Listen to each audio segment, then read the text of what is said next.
Yeah, so World of Sleepers, this is Lily versus Binley, both playing as Zerg here, and this is just a friendly. I've got Lily down in the bottom left of the map and Ewan up in the top right. So these guys they're both in the quarterfinal. Won't actually play each other in the quarterfinal, but who knows what happens in the quarters. They may meet in the semis, we can't tell. So yeah, let's see what sort of stuff they're up to here. Let's see what these guys can do. Yeah, Binley, you might recall from the only game that I can remember of Ewan's specifically is in the last round. He wrecked Ollie with a couple of games where he went for some early Ling pressure. I don't remember it being a ridiculously early pull or anything like that. I think it was a sort of expand pull and a reasonable number of Lings out across the map. Doesn't look like he's going for anything like that here, with no pull as yet, and in fact it is hatch first. So Zerg versus Zerg is always a fiddly business, and I don't blame Lily for going pull first. To be honest though, in general, as long as you're not too greedy, it's generally okay to put your hatch down first. Even if your opponent does go for pull first, the difference in timing is kind of made up for by how long it takes to get across the map. So personally, I prefer a hatch first. I do like this though. The Roach Warren is good. What I'd really like is now that the pull is finished, I'd really like to see just a couple of Lings come out and get those Lings out on the map, just scouting around, looking for whatever. What you're really doing with Lings on the map, you're looking to intercept, you're looking to get a heads up. If you've got your Lings on patrol in this sort of region, if 6 Lings do come out from your opponent, if 12 Lings come out from your opponent, if 24 Lings come out from your opponent, you see them on the mini-map, you know that it's coming. And if it's 6 Lings, you go, okay, there's a handful of Lings coming out, nothing to worry about. If on the other hand it's 24 Lings, you go, oh holy crap, there's 24 Lings coming, and you instantly do things like get spines down or start building your own Lings, or whatever response it's going to take to keep you safe, or possibly position your queens on the ramp here to block it, all of those types of things. So yeah, in general, just having stuff out on the map, the earlier you know about stuff, the better. As a Zerg, when it's sort of Zerg versus Zerg, it's a while before a Zerg has anything that shoots up other than a queen. So with that in mind, it's absolutely fine to just have your overlords out in the middle of the map, because it's going to be a long while before a Zerg is actually able to shoot them.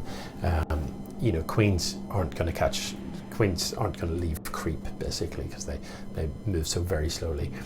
I'm a little weirded out by this worker. I'm sure this came down to lay a hatchery, but hasn't actually done so. I don't fully understand why. That's a very lit expo from Lily, and looking at the army supply, it's not a significant advantage there, but of course these are roaches rather than Lings, and roaches do in general trade very, very well with Lings indeed. So speed almost done. The Roach Warren coming down for Binley. I wonder if when speed finishes we're going to see a bit of a move out with a handful of Lings just to have a poke, really. And that would be my preferred style. If I'm playing Zerg against Zerg, if nothing's happened, I start to get antsy. I want to know what my opponent's doing. I like this. I like getting the Overlord in. We've got the speed upgrade, so this Overlord can come in, have a look, and we'll safely get out again for free. And that's invaluable. He's come in, he's had a look around, knows that there's an Evo research in, knows that the Roach Warren is done, sees the number of roaches. Binley is well informed at this point. By comparison, Lily doesn't really see much of the map at all and has no information about her opponent's base. So that's a really good scout. The Overlord also knows that this is quite a late hatch. So if you're Binley right now, you're probably feeling pretty comfortable. You're up, you're mining. You know that the only thing you've got to worry about is a relatively small number of roaches. You've got the Overlord above them, so you can just keep glancing back at that mini-map. Are those roaches still there? Yes, they are. Once those roaches start to move out, you can start thinking to yourself, right, let's get everything into a defensive position, bring the queens up so that they can take part in the fight, whatever. Yeah, so it looks like it's going to be Spire for Lily, and I'm a little confused because it was, it was quite an early roach warren, and I thought we were going to see a big, powerful roach push, but that has not transpired, and it's a shame. It is an effective strat. Anybody that's watching sort of pro level, anybody. Don't know about that. I suppose that's, in some ways, that's quite cunning, isn't it? Because if Binley wasn't looking and glances back at the mini map, it's like all of those roaches are gone. Oh, holy crap! They're on their way. You might cause a response that's totally unnecessary, but we'll see. Anyway, the queen comes out, and we'll just chase this overlord off. You can move the overlord to here. This counts as high ground, and the queen will lose vision of it, which would be a fairly sneaky maneuver. Yeah, so anyway, as I was saying, I'm a little bit disappointed not to have seen that early roach warren been put to good use. 7 workers in production, which is good because there's definitely some catch-up required. As you can see, Binley has a pretty strong economical advantage. If we look at the army supply, an advantage there, and a worker advantage as well. So that very lit expo really hurting. But does oh my goodness, so roach burrow coming in here, which will mean these roaches can move while burrowed. And actually there isn't any detection here, so that could be a real headache. These roaches can just move straight up to here, burrowed, pop out of the ground, and get an awful lot of damage done. And as soon as they come under fire, they can just burrow again. So this has potential to get quite a lot done, actually. You can see burrowed units much in the same way as you can see cloaked units. They leave like a bit of a trail on the ground that is perceptible if you're looking. They leave like a little indent or whatever, and you can kind of see that. So what I hope is going on here is that these roaches are basically shift-clicked into this area, and that not too much attention is paid to this. If we look from Binley's point of view, you see those shadows on the ground. If you're watching, you should notice that, and you should see that going on. These lings, if they come in, will see the mutas, and that'll be a fantastic heads up. Because if you do see those mutas, you know that you're going to need some spore crawlers pretty sharpish. It does look like that's a shame. The worker coming out for the expo does get shut down. So here we go. Will Binley see these shadows in the ground? Will he see these roaches? He may do, he may not. So the mutas are revealed, and I don't know about that. If I was Lily, I'd have tried to hide those mutas, tried to keep those a secret until you've got that sort of critical mass, until you've got the number that you want to have. So I'm burrowing here, and I don't hit it, but I'd much prefer here. You can see that the spores are coming down, probably as a response to mutas, and it's the correct response. It's the right thing to do. Again, you need to be looking for those shadows moving to see where these guys are going. You have got the lair. Don't forget, as Zerg, you can turn an overlord into an overseer. So once these pop, these will provide detection, and it will be easy to see these roaches. It looks like Binley is ready for this, though. Knows that it's coming, and has done a pretty good job of just shutting this down. So in the end, the roach is not achieving very much at all. Now, where are the mutas for? Where are the mutas?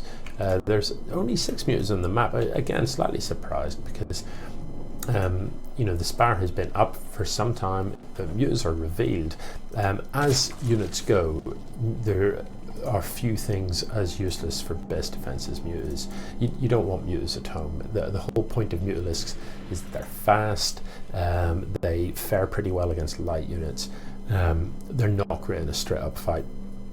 So if you're building mutas, you want them across the map. You want to be over the map, picking off workers. You want to be picking off units. They're opportunistic, really. You want to be diving in, sniping some workers. You want to be picking off overlords as well. Does Lily know about this?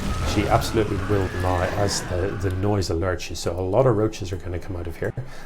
I said a lot of roaches are going to come out of here. No roaches are going to come out of there whatsoever. So I'm not sure what that was about. There was a reasonable opportunity to get a bunch of stuff out of that. It is roaches that it's loaded with, and And you might be thinking roaches and lings, you know, none of that shoots up, but my goodness, that many roaches and lings, you can just kill so much before the mutas can shut it down. Roaches are hard as hell. It takes mutas a long time to kill them, and if you could probably have focused down the lair. And I wouldn't have minded seeing that trade. You know, you've got a huge mineral bank here, so it wouldn't do you any harm to just trade out some units. The third is done, so you know, you can rebuild. You've got 3 bases, you've got a lot of minerals. I wouldn't have minded seeing that just trade out. Speaking of bases, Lily's third is a little behind here, but there's no real mining happening here, so I imagine we're pretty even, and we are on the income tab. You know, still these mutas, what was the point of building them if you're not going to move them onto the map? There are much better ways to spend your gas and minerals than just having some mutas parked, because they're just not any good in defense. You know, this many hydras will do really well against the mutas. You'll just be one-shotting these mutas. You know, so they're not good in a fight. What they are good at is sneaking in here, picking off these gas workers, picking off a queen, picking off an overlord, all of that type of good stuff. Making your opponent blind by just flying around the map, sniping the overlords, sniping the creep queens, all of that sort of stuff. So it is Binley that's moving out here with this force, and as you can see, it's a substantial army supply advantage. These hydras have got the spines upgrade, etc. So we'll see just what happens here. So quite a few more mutas have been made, but this is a very inefficient trade. We'll see how long the mutas, if they can actually overcome the hydras. It looks like it's going to be close-ish, but ultimately mutas just don't fight well. So in the end, they die. If you are fighting against mutas and you've got some hydras, you've got some roaches, keep the roaches with the hydras.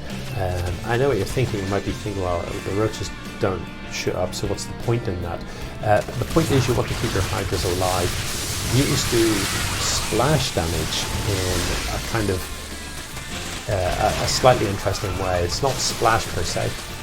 The shots that they fire rebound off the first target and hit a second and then a third target with sort of incrementally less damage each time.